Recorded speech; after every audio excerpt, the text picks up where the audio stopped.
안녕하세요. 저는 얼마 전에 결혼한 새댁입니다. 저는 오늘 저희 친정과 저희 시댁 얘기를 좀 해보려고 합니다. 저희 친정이나 시댁이나 어이없는 사연이 있어서 어느 가정 얘기부터 해야 하나 싶네요. 가족 간의 신뢰가 깨지고 믿음이 사라지니 남보다 못하다는 것을 실감했습니다. 남이야 속일 수도 있고 안 보면 되지만 이런 엄청난 일은 가족은 이러면 안 되는 거 아닌가 싶어요.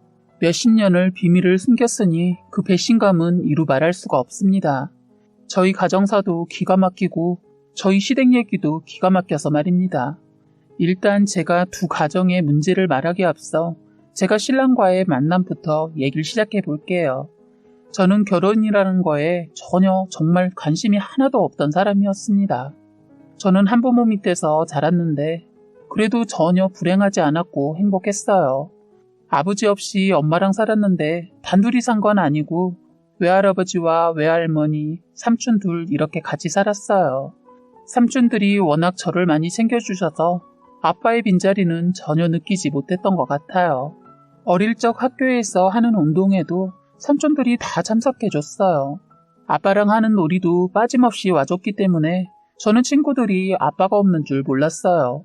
간혹 한두 명이 왜 아빠를 삼촌이라고 부르냐고 놀려대는 애들도 있었지만 굳이 대꾸하지 않았던 것 같네요.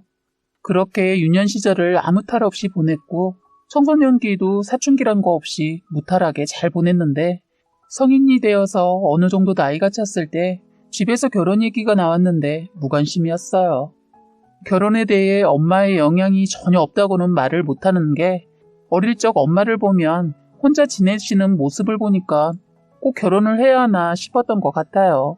그리고 엄마는 재혼도 하지 않고 저만 바라보고 사셨어요. 그래서 더 엄마와 함께 끝까지 함께하면서 친구가 되어주고 싶었던 것 같습니다.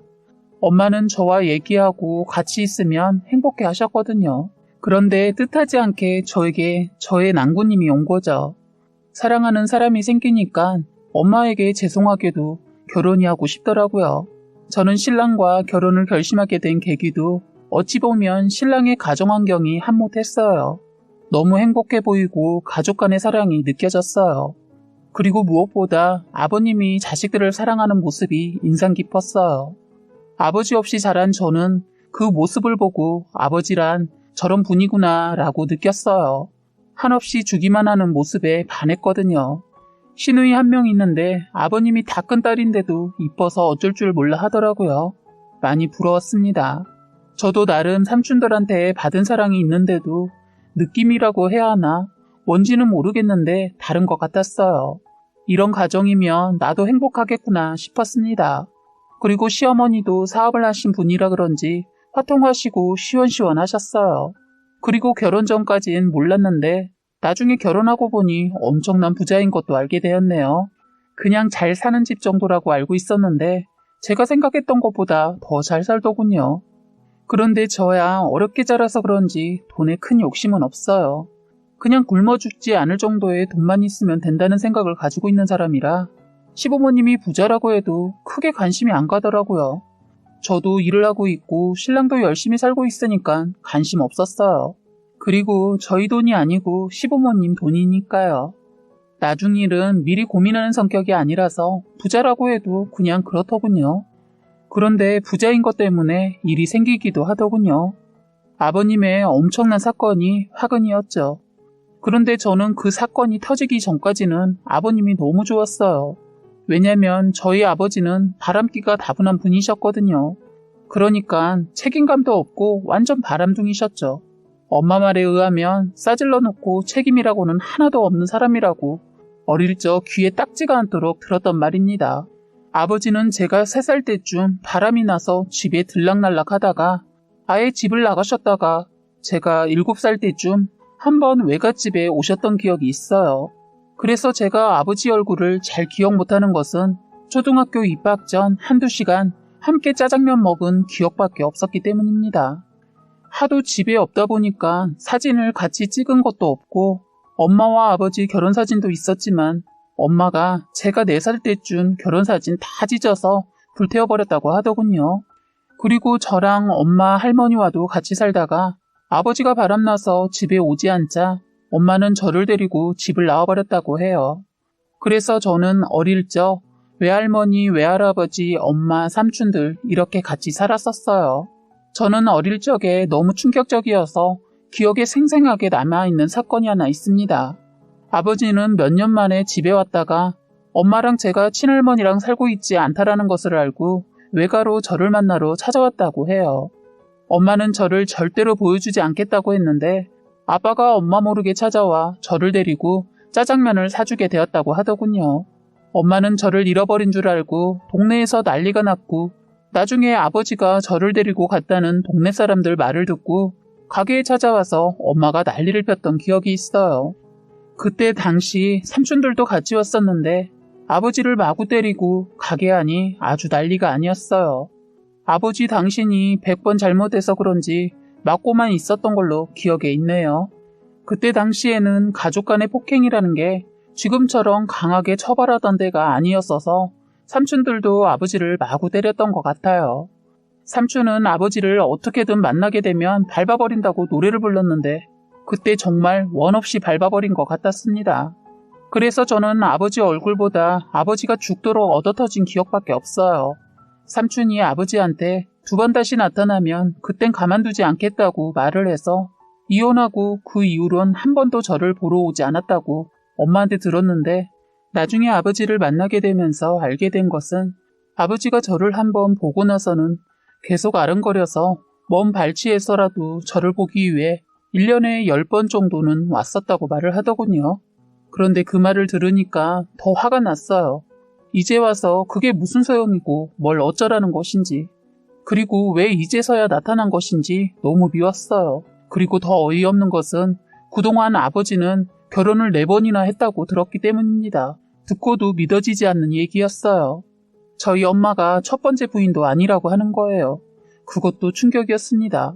엄마가 한 번도 말을 해주지 않아서 모르고 있었는데 나중에 엄마에게 들어보니 엄마도 아버지가 초혼이 아니라는 것을 결혼하고 저를 가지고 나서 알았다고 합니다. 엄마가 나중에 알고 나서 충격을 받았지만 친정에는 알리지 않았다고 해요.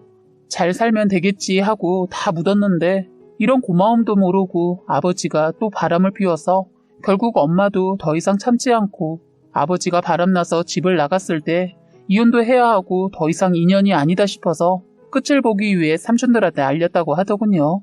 원래 아버지는 엄마와 결혼 전 전부인과 이혼하고 바로 엄마를 만나면서 결혼을 했다고 합니다. 전부인한테는 애가 하나 있었다고 하네요. 그러다 엄마랑 헤어지고 실컷 이 여자 저 여자 바람피다 새파랗게 젊은 여자랑 또 결혼해서 애 2 낳고 또 헤어져 지금 살고 있는 부인에게서 또 자식이 3이나 있다는 거예요. 정말 기가 막혔습니다. 그러니까 저에게 이복 형제가 자그만치 6명이나 있다는 거예요. 저는 원하지 않은 이복 오빠가 1명 있고 나머지 어린 이복 동생이 5명이나 있다는 말에 기절하는 줄 알았네요. 헐이라는 이런 말을 이럴 때 쓰는가 봅니다. 아버지한테 저는 왜 알고 싶지도 않은 그런 얘기를 하냐고 따지고 물었어요. 아버지 한다는 말이 자기도 혼자라서 외로운데 저랑 이복 오빠가 혼자라 걸린다는 그런 말을 하더군요. 걱정 붙들어 매라고 했습니다. 그런 이복 오빠나 동생 없어도 하나도 외롭지 않다고 하니까 또 어이없는 말을 하는데 인간 같지 않았어요. 아니 어떻게 인생을 저렇게 살았는지 이해가 안 됐습니다. 더 기가 막힌 것은 저 결혼한다는 소식을 어떻게 듣고 그동안 먼 발치에서만 보다가 꼴의 아버지라고 결혼식에 제 손을 잡고 들어가고 싶다고 그 말할 땐 정말 무릎 꿇고 비는데 저는 절대로 받아줄 수 없었어요. 그래서 저는 아버지한테 절대로 오지도 말라고, 시댁에는 아버지가 어렸을 때 돌아가셔서 외삼촌이 아버지나 다름없이 컸다고 말해뒀으니까 사람 죽는 꼴 보고 싶지 않으면 오지 말라고 했습니다. 더 기가 막힌 것은 아버지의 말이었어요. 자식들이 그렇게 많아도 딸이라고는 저 하나뿐인데 어떻게 모른 채 하냐는 겁니다.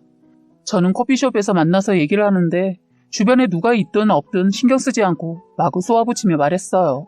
다신 찾아오지도 말고 전화하지도 말라고, 그냥 제 인생에서 꺼져달라고까지 했습니다. 제 말이 심하다 싶었는지 손을 올리려 하더군요. 그래서 한번 때려보라고 머리를 들이댔어요. 자신도 더 이상 안 되겠는지 그냥 자리에서 일어나 나가더군요. 저는 나가는 그 사람 뒤통수에 대고 소리쳤어요. 저는 오빠도 동생도 없으니까 두 번 다시 형제 어쩌고 말하지 말라고 소리쳤습니다. 그 이후 아버지란 사람의 소식은 전혀 들을 수 없었습니다. 그래서 저는 결혼 전 그냥 신랑이랑 같이 입장했습니다. 그런데 이 사람이 이렇게 나온 엄청난 이유가 있었는데 그걸 알게 되었네요. 하루는 그날따라 일이 너무 많아서 일에 치여 있는데 모르는 번호로 전화가 와서 업무가 너무 바쁘기도 하고 모르는 번호이기도 해서 전화를 받지 않고 있었어요. 그런데 나중에 보니까 전화가 수십 통도 넘게 와 있는 겁니다. 도대체 누구길래 이러나 싶어서 점심시간대에 전화를 해봤어요. 여보세요 하는데 젊은 여자더라고요. 저는 그 사람을 전혀 모르니까 상대방이 말을 할 때까지 기다렸습니다. 저에게 그 많은 전화를 했을 때는 무슨 이유가 있겠지 하고 상대방의 대답을 기다리고 있는데 갑자기 흐느끼면서 다짜고짜 자기를 만나줄 수 있냐는 거예요. 이건 뭐지 했네요. 도대체 자기가 누구인지도 밝히지 않고 다짜고짜 만나달라는 말에 저는 전화를 잘못 거셨어요 하고 그냥 끊어버렸어요. 괜히 기분이 좋지 않았거든요. 그런데 다시 그 번호로 전화가 오더군요. 다시 받을까 하다 받지 않았더니 문자 하나가 오더군요. 문자에는 제 아버지의 아내라고 하면서 꼭 만나 뵙길 바란다는 문자였습니다. 저는 이 여자가 지금 같이 살고 있는 여자구나 라는 생각이 들더군요. 저는 일하는 내내 많은 고민을 했습니다. 도대체 이 여자가 왜 나를 만나려고 하는 걸까? 많은 생각을 해도 답이 나오지 않더군요. 저는 그 문자를 받고 답도 주지 않고 일주일 동안 고민을 했습니다. 그런데 퇴근하는 길에 전화가 걸려왔어요.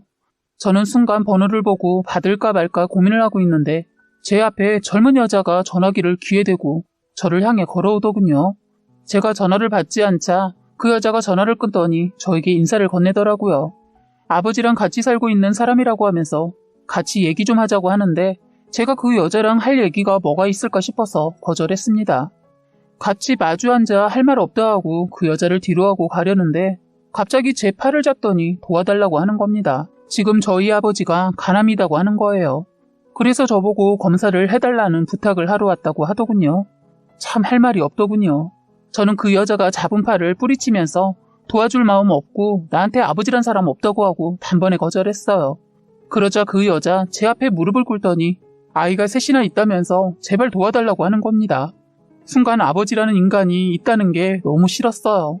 저는 이 여자한테 저도 임신 준비하고 있어서 절대로 못 해주고 검사 꿈도 꾸지 말라고 하면서 뒤돌아서는데 이 여자 저한테 달려와 제발 부탁한다고 매달리더군요. 그러면서 오빠라는 사람한테 찾아가서 부탁했는데 그 이복 오빠도 모른다고 했다고 저한테 부탁한다고 매달리더군요. 저는 모르는 일이라고 지금까지 남처럼 살았듯이 앞으로도 그렇게 살자고 하고 저는 땅바닥에 주저앉아 울고 있는 여자를 뒤로하고 택시를 잡아타고 그 자리를 떠났어요. 가만히 보니까 아버지라는 사람, 제 결혼이 문제가 아니고 간 때문에 내 앞에 나타난 건 아닌가 싶더군요. 행여나 자기가 못 준 사람 죽을 때가 되니까 결혼식 때나 손잡아주려고 나타났는지도 모르겠지만 이건 아닐 거라고 생각하고 싶어요. 저는 이렇게 어마어마한 고민이 생기게 되었습니다. 제가 어떻게 해야 할지 모르겠습니다. 저는 이 고민으로 미쳐버릴 것 같아요. 그런데 안 좋은 일은 겹쳐서 온다는 말이 있는데 이제부터 아까 말씀드리지 못한 시댁 얘기를 해볼게요. 저희 시댁에 대형 사고가 났습니다. 제가 그렇게 부러워한 저희 시댁에 엄청난 일이 생긴 겁니다. 아버님을 너무 좋아했는데 저희 아버님도 저희 아버지와 별 다를 게 없다는 걸 알았습니다. 바로 아버님이 어머님을 만나기 전에 여자가 있었는데 저희 어머님 쪽이 워낙 잘 살았던 부잣집이라 시아버지는 그 여자를 버리고 어머님을 선택해서 결혼까지 했다고 해요. 그 여자는 아버님이 결혼을 하고 나서 아이를 가진 것을 알고 혼자서 몇 년을 키우다 생활이 어려워지자 아버님을 찾아왔다고 합니다. 아버님은 가정을 깨고 싶지 않아서 그 여자와 아들 뒷바라지를 해주는 조건으로 숨어서 지내라고 했다고 해요. 그래서 그 여자는 정말 숨어서 지냈다고 하는데 이게 있을 수 있나 싶었어요. 그 여자라는 분이 워낙 순진해서 아버님 말을 들어왔었다고 하더군요. 그렇게 어머니 모르게 보살펴 왔는데 신랑의 이복형이 그 사실을 모르고 살다가 이번에 자기 아버지에 대해 알게 되면서 저희 시댁에도 밝혀지게 되었네요. 이게 가능한가 싶었어요. 어쨌든 문제는 그 아들이란 사람이 학교 때도 성인이 되어서도 속을 썩여서 아버님이 그 아들 모르게 그리고 계속 어머님 모르게 뒷수습 다 해오고 있었는데 결국 남편의 이복형이 모든 걸 알고 어머님 앞에 나타난 거예요.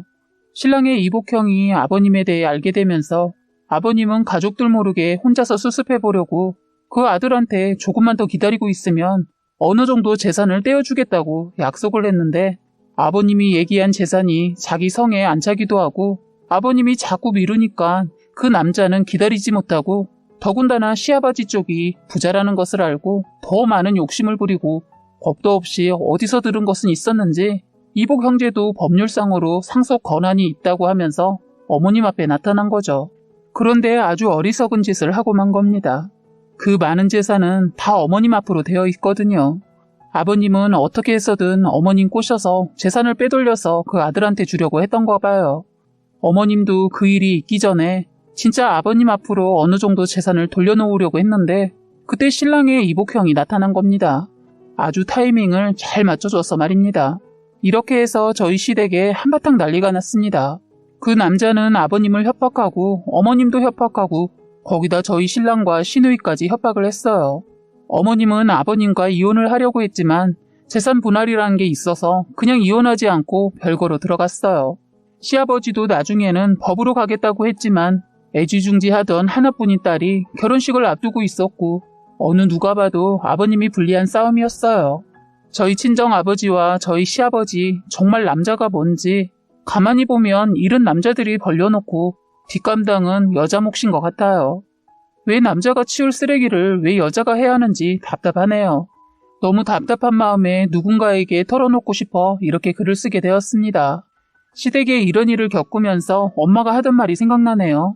혹시라도 네 아버지가 결혼이라도 했으면 나중에 네 이복 동생들이 네 앞길을 막으면 어쩌냐 하고 걱정하셨는데 그 말이 저한테가 아니라 저희 신랑한테 이런 일이 일어날 줄은 꿈에도 정말로 몰랐습니다. 저한테는 동생들이 문제가 아니고 아버지가 걸림돌이 되었네요. 아직 엄마에겐 아버지 사실을 말하지 않았는데 어떻게 해야 할까요? 저는 지금 아버지 때문에 문제이고 저희 시댁은 시아버지 때문에 아주 시끄럽습니다. 그 이복형이라는 사람이 나서서 설치는 바람에 땡전 한 푼 못 받고 아버님은 집에서 쫓겨나 어머님과 지금 별거 중이십니다. 그리고 그 남자 저희 시댁집에 와서 횡패를 부려서 접근 금지 가처분 신청이 되어 있습니다. 이를 위반했을 경우 형이 무겁고 벌금도 만만치 않고 구류의 처벌도 받을 수 있다고 해서 그런지 아직은 조용히 지내고 있는 걸로 알고 있네요. 아버님을 이제는 다시 볼 일이 없을 것 같네요. 어머님은 돈이 많으니까 변호사가 다 알아서 해결을 해주시는 것 같았습니다. 저는 이번 일을 겪으면서 돈이 없는 것보단 있어서 변호사라도 구할 수 있으니 좋은 것 같기도 하고 돈이 없었으면 이런 일이 생겼을까 싶기도 하고 참 돈이라는 게 아이러니하네요. 저희는 어머님이 시키는 대로 대처하고 있고 모든 것이 별 문제 없이 해결되길 바라고 있을 뿐입니다. 그리고 마지막으로 저는 정말 어떻게 해야 하는 것이 좋은지 여러분의 소중한 의견 부탁드리겠습니다. 지금까지 여러분의 소중한 사연을 읽어드리는 해바라기 사연방이었습니다. 구독과 좋아요, 알림 설정 부탁드리겠습니다.